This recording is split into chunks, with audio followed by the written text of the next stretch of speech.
ఏంట్రా ఇంకా ఆలోచిస్తున్నావు? 2 రోజుల్లో సత్య గురించి మొత్తం తెలిసిపోతుంది. ఇంకన్నీ మర్చిపోయి ప్రశాంతంగా ఉండు.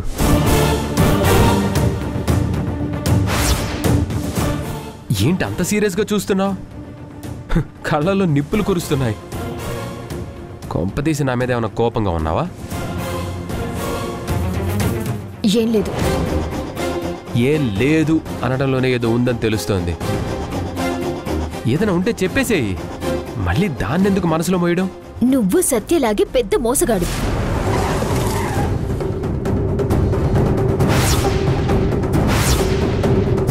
ఏంటి అంత మాట అనేసావు?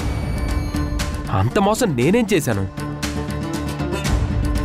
ఏం చేసినా నీతో కలిసే కదా చేశాను. ఒక ఫ్రెండ్గా, గార్డియన్గా ఎంత సపోర్ట్గా ఉన్నాను నేను. అలాంటి నా మీద ఇంత పెద్ద నింద వేస్తావా? ఆ సత్యతో నన్ను పోలుస్తావా? పైగా నువ్వు నాకు ఫ్రెండ్షిప్ బ్యాండ్ కూడా కట్టావు. ఇంత మోసగాడివని తెలియక కట్టాను. బా ఆపు. ఇందాకటి నుంచి మోసగాడు మోసగాడు అంటున్నావు. అసలు నేను నీకు చేసిన మోసం ఏంటి? ఇప్పుడే నాకు తెలియాలి. చెప్పు చెప్పు. అబద్ధం చెప్పడం కూడా మోసమే కదా? నేనేం అబద్ధం చెప్పాను నీకు? నువ్వు సత్య ఒకే స్కూల్లో చదివారు, కానీ నీకు సత్య ఎవరో తెలీదు అంటున్నావు. ఇది నిజమని నమ్మమంటావా? నిజం. తనప్పుడు ఎలా ఉండేదో ఏంటో నాకు అసలు గుర్తు రావట్లేదు. సత్య చదివిన స్కూల్ వెతుక్కుంటూ వెళ్తే అది నేను చదివిన స్కూల్ అని తెలిసింది. చెప్పు. కవర్ చేయటానికి ఇంకేం చెప్పాలంటే అది చెప్పు. పిచ్చిదాని కదా, ఏం చెప్పినా నమ్మేస్తాను.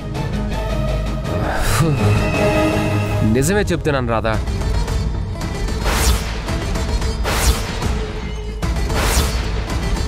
ఆ రోజు సత్య ఆఫీస్కి వచ్చినప్పుడు నీతో అంత క్లోజ్గా మాట్లాడినప్పుడే డౌట్ వచ్చింది. వీళ్ళకి ఇంతకు ముందే పరిచయం ఉందా అని. కానీ ఉంటే చెప్పేవాడు కదా అని సరిపెట్టుకున్నా. ఇప్పుడు కన్ఫర్మ్ అయింది నీకు సత్యం ముందే తెలుసని. అప్పటినుంచే నిజం దాచి మోసం చేస్తున్నావని. దేవుడా, ఎలా చెప్పాలి?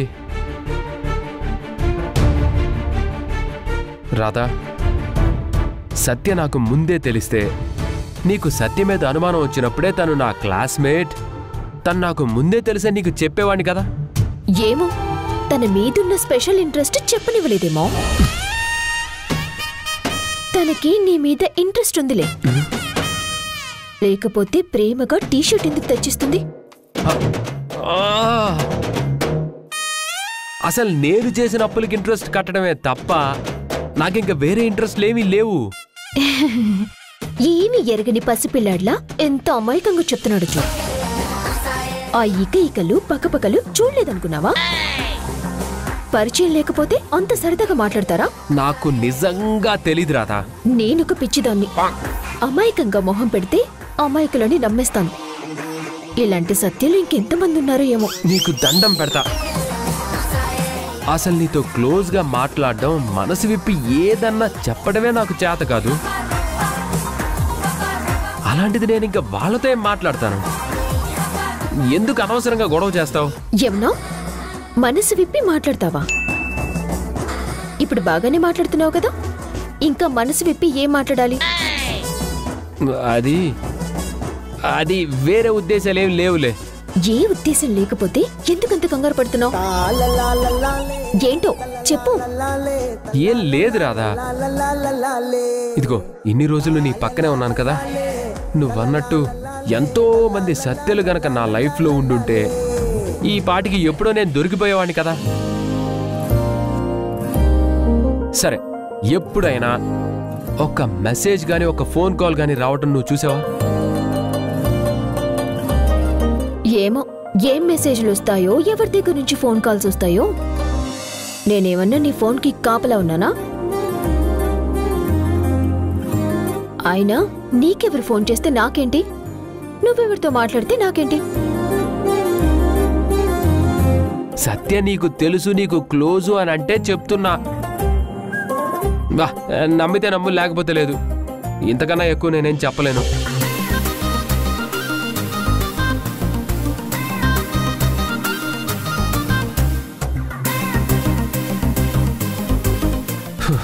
అమ్మో, తొందరపడి ఐ లవ్ యూ చెప్పలేదు.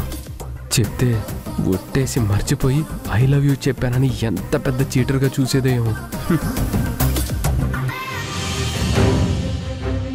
బయలుదేరుతున్నాను రావు గారు, అరగంటలో అక్కడ ఉంటాను. మీటింగ్ అందరూ వస్తున్నారు కదా, ఒకసారి అందరికీ కాల్ చేసి రిమైండ్ చేయండి. ఓకే.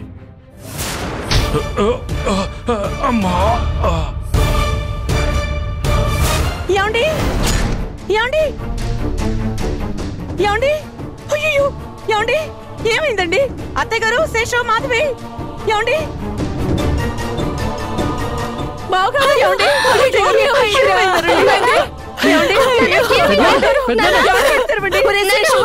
ఫోన్ చేయరా? అమ్మ గాయత్రి, త్వరగా అంబులెన్స్ కి కాల్ చేయమ్మా.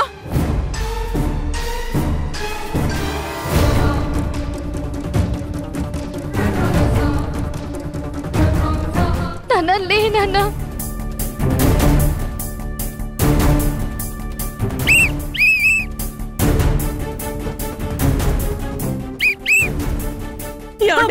డాక్టర్ గారు వచ్చారు చూడు. డాక్టర్ గారు రండి. డాక్టర్ గారు,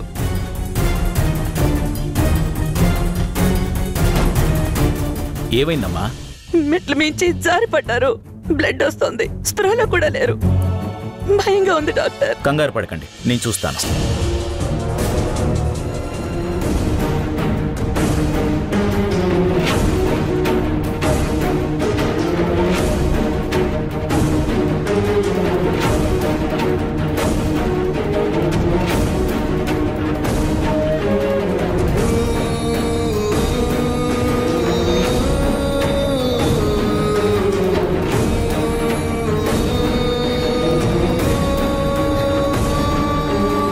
మేడం, సార్కి ఏమైంది? ఏమైంది మేడం? మెట్ల మించి దిగుతూ కాలు జారిపడ్డారు. డాక్టర్, హాస్పిటల్కి తీసుకెళ్దామా? అవసరం లేదమ్మా, తలకి కొంచెం బలంగా దెబ్బ తగిలింది గానీ ప్రమాదం అయితే కాదు. ఫస్ట్ ఎయిడ్ చేశాను కదా, సరిపోతుంది.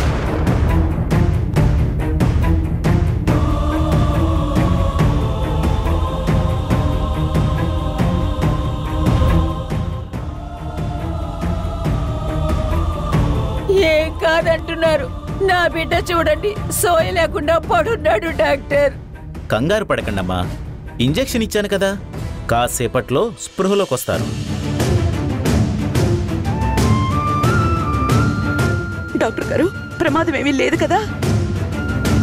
ప్రమాదం ఉంటే హాస్పిటల్కి తీసుకెళ్ళమని నేనే చెప్తా కదా మేడం. కాకపోతే కొంచెం నొప్పిగా ఉంటుంది. యాంటీబయాటిక్స్, విటమిన్ టాబ్లెట్స్ రాసిస్తాను.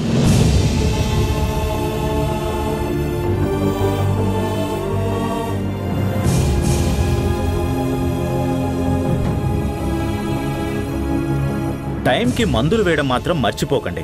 ఏదైనా అవసరమైతే వెంటనే కాల్ చేయండి. అలాగే డాక్టర్. నేను వెళ్ళొస్తానమ్మా. Thank you doctor. ఏమైందిరా నీకు? ఏమండి? అయ్యో, ఎవరి ఏడుపు తగిలిందో ఏంటో, నా బిడ్డకి ఇలా అయిపోయింది. వాసు, లేనన్నా, లేనన్నా, వాసులే. బామ్మగారు, బలవంతంగా లేపొద్దు. స్పృహలోకి వస్తారని డాక్టర్ గారు చెప్పారు కదా. ఏంటో, ఈ ఇంట్లో అన్ని ఒకటి తర్వాత ఒకటి ఇలా జరుగుతున్నాయి. ఏదో ఒక గొడవ, ఏదో ఒక సమస్య. ఆ భ్రమరాంబ ఏడుపే తగులుతున్నట్టుందక్క. దానికి ఏదో ఒకటి అయితే కాని మనం ప్రశాంతంగా ఉండలేమేమో. ఏంటి మేడం, ఇక్కడ సార్ మెట్ల మీద నుంచి పడిపోవటానికి అక్కడ బ్రహ్మరమ్మ గారి ఏడుపుకి ఏంటి సంబంధం? ఇలాంటివి ఎంత ఎక్కువ ఆలోచిస్తే అంత మనశ్శాంతికి దూరం అవుతాం. మేడం, మీరేం కంగారు పడకండి. స్పృహలోకి వస్తారని డాక్టర్ గారు చెప్పారు కదా. ఈలోగా మేము వెళ్ళి టాబ్లెట్స్ తీసుకొస్తాం. ఆ ప్రిస్క్రిప్షన్ ఇలా ఇవ్వండి. నేను తీసుకొస్తాను. పర్వాలేదు గాయత్రి గారు, నేనున్నాను కదా, నేను తీసుకొస్తాను. నాన్నగారి కోసమే కదా, నేను చూసుకుంటాలే. ఇలా ఇవ్వు. నేను అదే చెప్తున్నానండి, మీరు సార్ దగ్గర ఉండండి. ఆయన జాగ్రత్తగా చూసుకోండి. మేము వెళ్ళి టాబ్లెట్స్ తీసుకొస్తాం. వెళ్ళొస్తాం మేడం. పద. ఏమండి? ఏమండి? బాబు వాసు లేనన్నా. అయ్యో పెద్దనాన్న వాసు.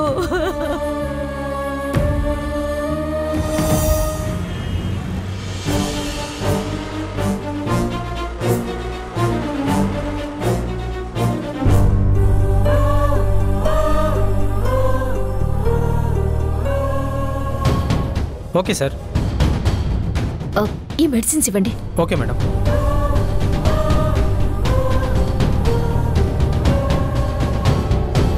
తీసుకోండి మేడం.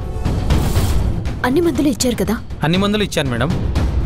ఈ మందులు ఎప్పుడెప్పుడు ఎలా వాడాలో అన్నీ ఈ ప్రిస్క్రిప్షన్లో రాసున్నాయి. అది ఫాలో అవ్వండి. సరేనండి. ఎంతైంది? 500 మేడం. Okay madam.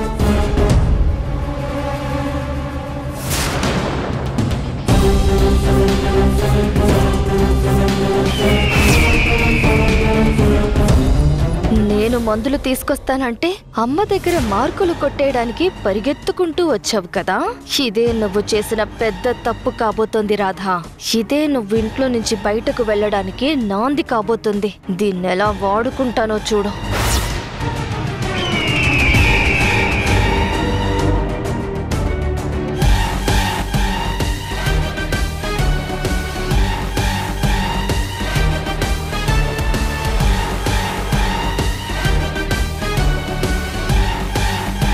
అన్నా. మేడం చెప్పండి మేడం. ఇప్పుడు ఒక అమ్మాయి యాంటీబయాటిక్స్ కొన్ని మెడిసిన్స్ తీసుకెళ్ళింది కదా. అవును. ప్రిస్క్రిప్షన్లో రాసినవన్నీ తీసుకువెళ్ళిందా? తీసుకుని వెళ్ళింది మేడం. ఎక్స్పైర్ అయిపోయిన టాబ్లెట్స్ తీసుకుందా? ఎక్స్పైరీ డేట్ ఉన్న టాబ్లెట్స్ తీసుకుందా? ఎక్స్పైరీ అయిపోయిన టాబ్లెట్స్ ఎలా ఇస్తాం మేడం? మంచి టాబ్లెట్సే ఇచ్చాను. అనుకున్నా తను ఇలాగే చేస్తుందని. తను ఎప్పుడు ఇంతే అన్నా, ఒకటి చెప్తే ఇంకొకటి చేస్తుంది. ఏమైంది మేడం? ఎక్స్పైరీ అయిపోయిన మందులు తీసుకురమ్మంటే మంచి మందులు తీసుకువెళ్ళింది. సర్లే అన్నా, ఇప్పుడు ఆ అమ్మాయికి ఏ మందులైతే ఇచ్చారో అవే మందులు ఎక్స్పైరీ అయిపోయినవి ఇవ్వండి. ఎక్స్పైరీ అయిపోయిన టాబ్లెట్సా? అలా ఇవ్వకూడదు మేడం. అదొక పెద్ద క్రైమ్. పేషెంట్స్కి ఇస్తే క్రైమ్ అవుతుంది కానీ ఎక్స్పెరిమెంట్ చేస్తే క్రైమ్ కాదు కదా. ఎక్స్పెరిమెంట్ ఎలా? అవునన్నా, మేమిద్దరం ఫార్మసీ స్టూడెంట్స్. ఎక్స్పైరీ అయిన మందులు వాడితే రిజల్ట్ ఎలా ఉంటుందో అని ఎలుకల మీద ప్రయోగం చేస్తున్నాం. అందుకే అవి తీసుకురమ్మని తనని పంపిస్తే మామూలు మెడిసిన్స్ తీసుకువెళ్ళింది. అవే మందులు ఎక్స్పైరీ అయిపోయినవి ఇవ్వన్నా? ఊరికే ఇవ్వక్కర్లేదు. ఇదిగోండి ఈ డబ్బుంచు. మేడం ఈ విషయం బయటికి తెలిస్తే నాకు పెద్ద ప్రాబ్లం అవుతుంది. నేను చెప్తేనే కదా. అయినా మనుషుల మీద ప్రయోగం చేస్తేనే కదా ప్రాబ్లం. ఎలుకల మీద ప్రయోగం చేస్తే ఏం కాదు. నువ్వివ్వు. సరే మేడం, ఒక 5 minutes వెయిట్ చేయండి.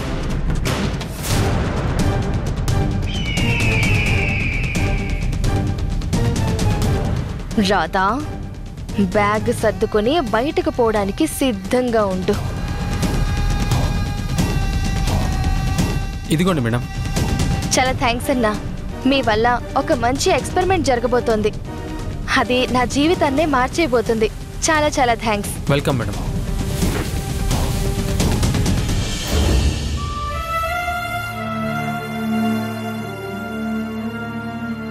ఏంటి దేవకి చిన్నపిల్లల? నాకేం కాలేదు కదా? చాలా భయమేసిందండి. నాకు తగిలింది చిన్న దెబ్బే కదా. మీకు చిన్న దెబ్బే కావచ్చు, కానీ నాకు ప్రాణం పోయినంత పని అయింది. కాసేపు మీరు స్పృహలో లేకపోయేసరికి నాకు గుండాగినంత పని అయిపోయింది.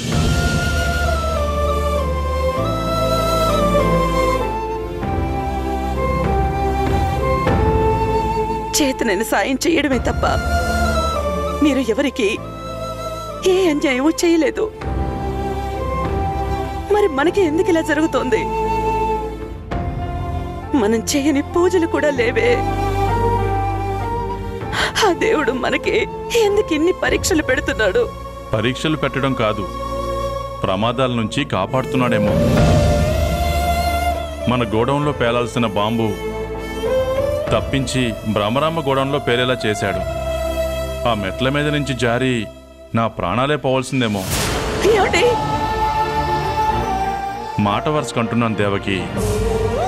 ఏ చిన్న ప్రమాదం జరిగినా దేవుణ్ణి అందరూ అంటాం గాని పెద్ద ప్రమాదం జరగాల్సిన చోట మనం చేసే పుణ్యఫలమో పూజల ఫలం వల్లనో చిన్నవాటిగా మారుస్తున్నాడేమో. ఏదైనా మనం ఆలోచించే దాన్ని బట్టి ఉంటుంది. నువ్వు తీసుకున్నంత తేలిగ్గా మేం తీసుకోలేవురా. అదే నీ బదులు మాకెవరికైనా జరుగుంటే ఇంకా ఎక్కువ కంగారు పడి ఉండేవాడివి. అవునన్నా, మీకిలా జరిగినందుకు నాకు చాలా భయమేసింది.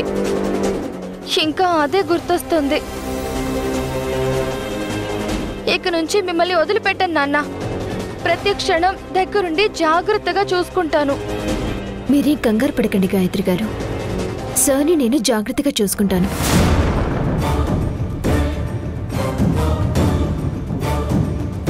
సో ఈ టాబ్లెట్స్ వేసుకోండి.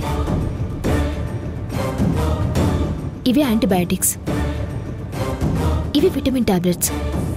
ఇవి వేసుకుంటే తొందరగా కోలుకుంటారు. కోలుకోవాలి. ఇదిగో,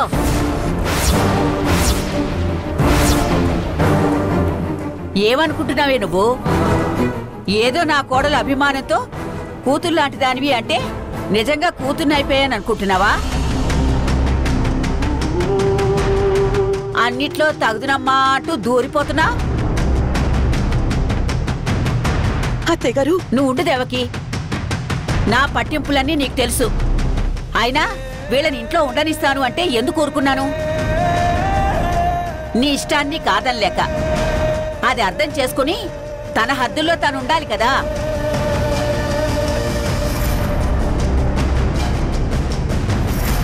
అమ్మా, ఇప్పుడు ఏమైందమ్మా? టాబ్లెట్ ఇవ్వడం కూడా తప్ప? మందులు ఆసుపత్రిలో అయితే నర్సు ఇవ్వాలి. అదే ఇంట్లో అయితే భార్యో కూతురో తల్లో ఇవ్వాలి. మేం ముగ్గురం ఇక్కడే ఉన్నాం కదా. మాకేదో నిన్ను చూసుకోవడం చేతగాదన్నట్టు, నిన్ను గాలికి వదిలేసినట్టు ఎందుకు అంత ఎక్కువ చేస్తుంది?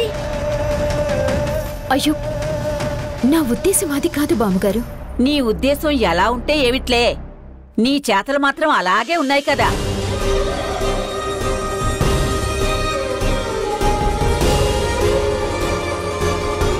నా కొడుకు బాగోగులు మేం చూసుకోగలం. నువ్వు చేయాల్సిన పనులు నువ్వు చేసుకో. గాయత్రి, ఆ మందులు నువ్వు తీసుకుని మీ నాన్నకివ్వు. ఆగమ్మా.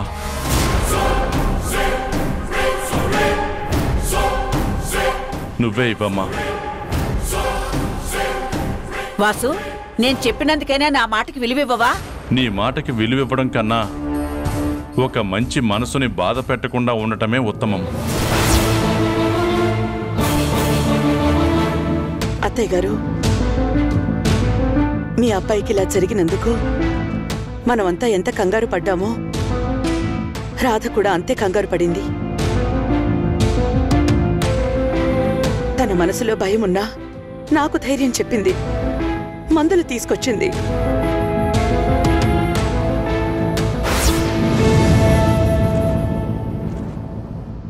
మన డాక్టర్ గారు టైంకి మందులు వేయమని చెప్పారు. మనమందరం మీ అబ్బాయి దగ్గర జరిగింది తలుచుకుని బాధపడుతూ కూర్చున్నాం. ఒక్కరికైనా మందులేయాలి అన్న సంగతి గుర్తుందా? ఆయన వాళ్ళకేదైనా జరిగితే బాధ భయంతో పాటు బాధ్యత కూడా ఉండాలత్తయ్యా. అది రాధకుంది. మరి దేనికి రాధకు అర్హత లేదంటారు? ఇంకెప్పుడు రాధ గురించి ఇలాంటి డిస్కషన్స్ పెట్టొద్దు అత్తయ్య గారు. తనేం చేసినా అందులో అభిమానమే ఉంటుంది. హక్కులు వెతక్కండి. నేనేదో ఉండబట్టలేక చెప్పాను. అది మీకు నచ్చదు. మీకు నచ్చినట్టు కానివ్వండి, నాకెందుకు మధ్యలో?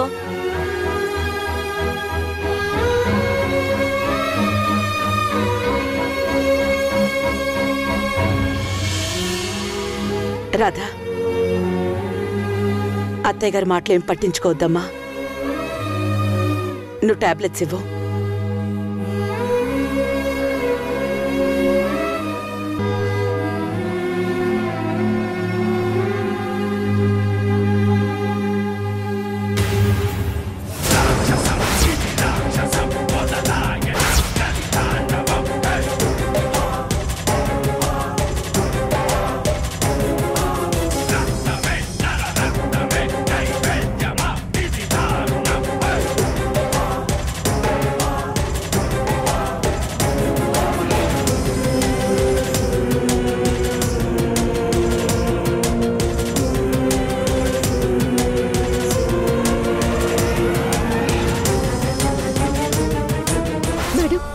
ఎక్స్పైరీ డేట్ దాటిన మందులు నేనెందుకు తీసుకొస్తాను?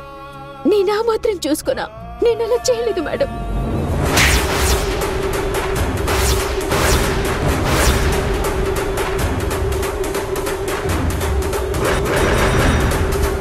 నా పసుపు కుంకుమల్ని దూరం చేయాలనుకున్నావా?